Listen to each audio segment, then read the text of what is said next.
नमस्कार दोस्तों, इस वीडियो में मैं आप लोगों का स्वागत करता हूँ। इस वीडियो में हमारा आज का टॉपिक है नॉट ओनली बट आल्सो, ना सिर्फ बल्कि।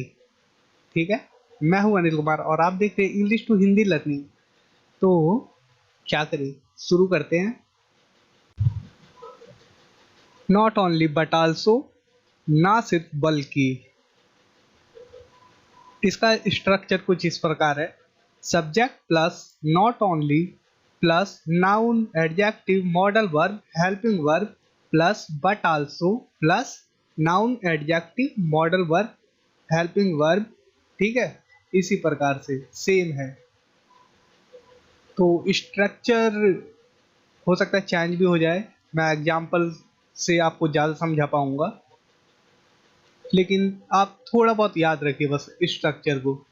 इसके अलावा मैं आपको बताता हूँ। Example: he is not only a teacher but also a writer. वह न केवल एक शिक्षक है बल्कि एक लेखक भी है। तो मैं आपको इस सेंटेंस में बताऊं। टीचर नाउन है, राइटर नाउन है। ठीक है। Manoj not only reads but also understands. Manoj न केवल पढ़ता है बल्कि समझता भी है। तो यहाँ पर नॉट ओनली के बाद रीड्स, जो कि वर्ब है, वर्ब। अंडरस्टैंड बट आल्सो के बाद वर्ब है। इसी प्रकार से और देखिए, she is not only good but also beautiful. Not only के बाद गुड, मतलब ये क्या है? एडजेक्टिव है, विशेषता है। ब्यूटीफुल क्या है? एडजेक्टिव है, विशेषता है। ठीक है। वह ना केवल अच्छा है, सॉरी, वह ना केवल अच्छी है बल्कि सुंदर भी है।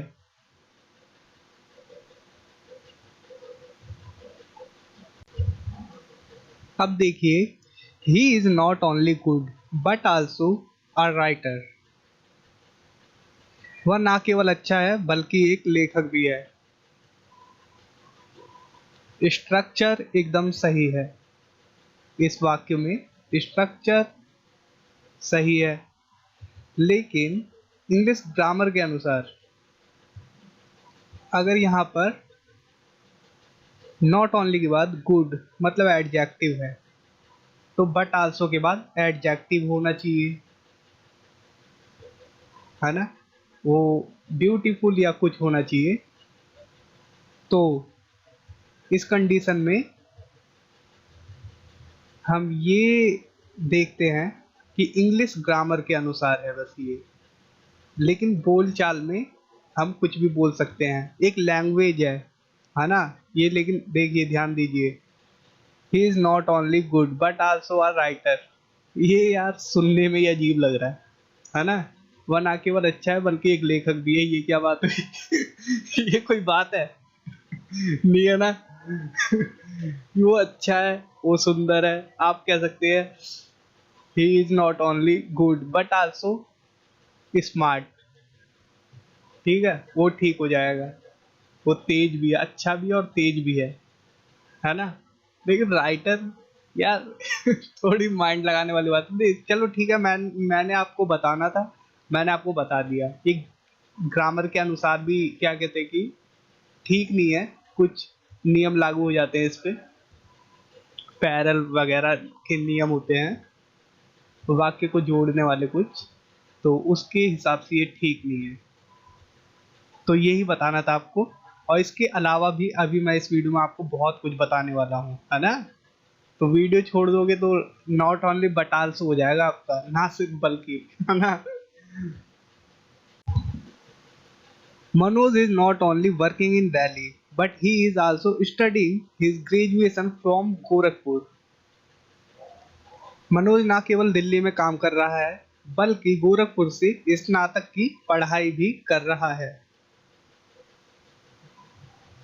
आप इस वाक्य को इस तरीके से भी कर सकते हैं: Manoj is not only working in Delhi but also studying his graduation from Gorakhpur. Manoj ना केवल दिल्ली में काम कर रहा है बल्कि गोरखपुर से स्नातक की पढ़ाई भी कर रहा है। सेम वाक्य है, बस अंतर सिर्फ इतना है कि मैंने जो सेकंड वाक्य है इसमें बट आल्सो के बाद मैंने ही इज को हटा दिया। ही इज हटाने के बाद क्या बन गया ये वाक्य, बल्कि वह गोरखपुर से स्नातक की पढ़ाई कर रहा है। ठीक है, बस इतना अंतर आया इसमें। तो आप हटा भी सकते हैं या लगे भी रहने दे सकते हैं, तो इसमें कोई वो बात नहीं है। ठीक है।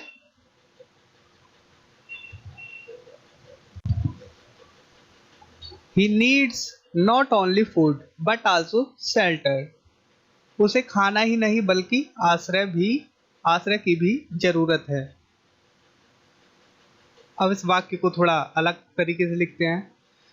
Not only needs he food but also shelter.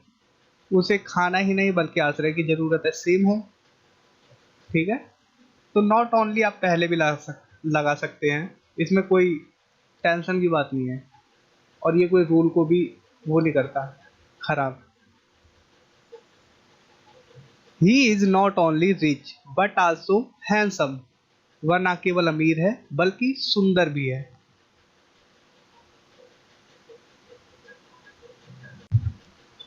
अब एक और रूल आपको बता दूं।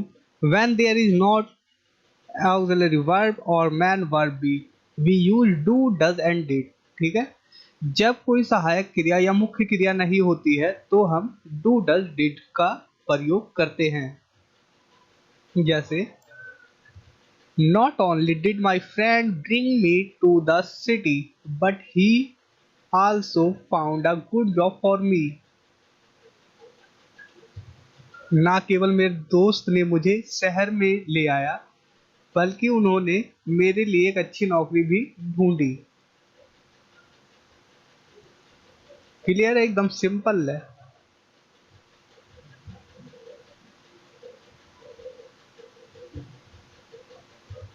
Not only is Manoj going to India but he is also going to Gorakhpur. ना केवल मनोज भारत जा रहा है बल्कि वह गोरखपुर भी जा रहा है। या आप इस तरीके से लिख सकते हैं, Manoj is not only going to India but he is also going to Gorakhpur. इसमें अंतर क्या है आपको दिखा?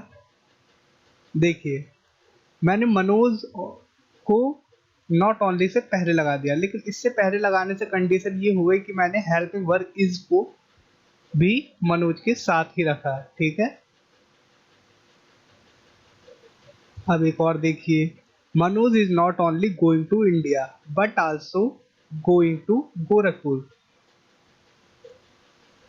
समझे?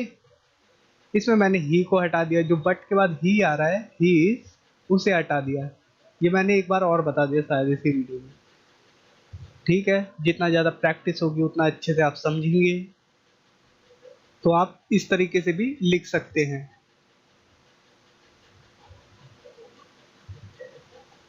ही is not only intelligent but also funny.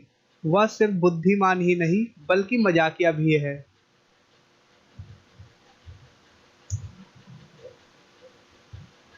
Not only does he needs, नहीं नीड्स नहीं होगा ना, डज लग जाता है तो नीड्स नहीं होता। Not only does he need money but he also needs a car. Clear है? ना केवल उसे पैसों की जरूरत है बल्कि उसे कार की भी जरूरत है। प्रैक्टिस ही सबसे ज्यादा जरूरी होती है दोस्तों। किसी, नहीं मैं अभी नहीं बताऊंगा, जब खत्म हो जाएगा ना ये तो बताऊंगा। In winter days are not only short but cold and dark. सर्दियों में दिन केवल छोटे ही नहीं बल्कि ठंडे और अंधेरे वाले भी होते हैं या अंधेरे भी होते हैं। ठीक है। He is not only upset but also angry. वह केवल परेशान नहीं बल्कि गुस्सा भी है।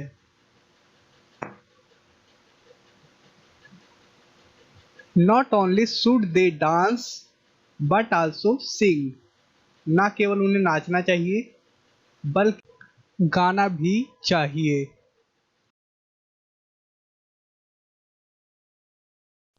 अब मैं आपको वो जो मैंने कहा था कि मैं एक बात बताऊंगा, हाँ तो मैं एक बात बताता हूँ कि एक व्यूवर्स ने मेरे से पूछा कि सर मैं अपनी इंग्लिश को इम्प्रूव कैसे करूँ। तो यार उसके लिए मैंने वीडियो बना रखी है, और अगर इस वीडियो में मैं लेक्चर देने बैठ गया तो फिर बहुत ज़्यादा लंबी हो जाएगी वीडियो। लेकिन मैं शॉर्ट में ही आपको समझा दूँ। प्रैक्टिस ही सफलता की कुंजी है। किसी भी चीज को हासिल करने के लिए बस आपको मेहनत करनी है, प्रैक्टिस करनी है, उसके ऊपर दिल लगा के पढ़ना है, कोशिश करनी है, उसे सीखने की जिद होनी चाहिए। ठीक है, यही है। और कोई ट्रिक आजमाओगे ना तो ट्रिक होती है, वो आपके ऊपर भी ट्रिक लागू हो जाती है फिर, है ना। ट्रिक शॉर्टकट, शॉर्टकट और ट्रिक एक ही चीज होती है। शॉर्टकट मत अपनाओ, मेहनत करो और आसानी से सीखो। हाँ, और इसके अलावा मेरे एक व्यूवर्स, ठीक है, तो उन्होंने मेरे से कहा कि सर थैंक्स टू वॉच, आप लिखते हैं थैंक्स फॉर वॉचिंग होता है। तो मैं आपको बता दूं, मैं आपकी रिस्पेक्ट करता हूं कि थैंक्स टू वॉच या थैंक्स फॉर वॉचिंग में कोई अंतर नहीं है। बस लिखावट में अंतर है, वर्ड्स में अंतर है, और जो मुंह से आवाज निकल रही है उसमें अंतर है। बाकी मतलब सेम है। देखने के लिए धन्यवाद। ठीक है, उम्मीद करता हूँ आप लोग समझ गए कि थैंक्स टू वॉच और थैंक्स फॉर वॉचिंग में कोई अंतर नहीं, सिर्फ बोलने में अंतर है, और दोनों का मतलब है देखने के लिए धन्यवाद। तो मैं आपको सलाह देना चाहूँगा कि जो मेरी ग्रामर की प्लेलिस्ट है आप वो देख लीजिए, और उसमें जितनी वीडियो है सारी देखिए। ठीक है, आप चाहे तो एक दिन में देख लीजिए, आप चाहे तो उसे regularly one video one day देखिए। ठीक है, तो इससे क्या होगा कि आप कि जो ग्रामर की कंफ्यूजन है या स्पीकिंग की, दोनों ही चीज एकदम क्लियर हो जाएगी। तो जब क्लियर होगी तो अपने आप ही आपकी इंग्लिश इम्प्रूव होगी। ठीक है, और ये नहीं है कि सिर्फ आपको देख लेना है फिर उसके ऊपर प्रैक्टिस नहीं करनी, अभ्यास ही नहीं करना, तो क्या कहते हैं कि फिर क्या होने वाला है, फिर कुछ नहीं होगा, देख लिए भूल गए, है ना। और मैं आपको बता दूं कि मेरी सारी वीडियो इसी प्रकार की होती है। इसमें तो मैंने कुछ ज़्यादा ही बोल दिया क्योंकि आपने काफ़ी रिक्वेस्ट की थी, तो मैं भी सोचता हूँ कि आपको बोल के बताऊं, लिख के नहीं। ठीक है फ्रेंड्स, अगर वीडियो अच्छी लगी तो लाइक करें, सब्सक्राइब करें एंड शेयर करें। Thanks to watch, take care, bye.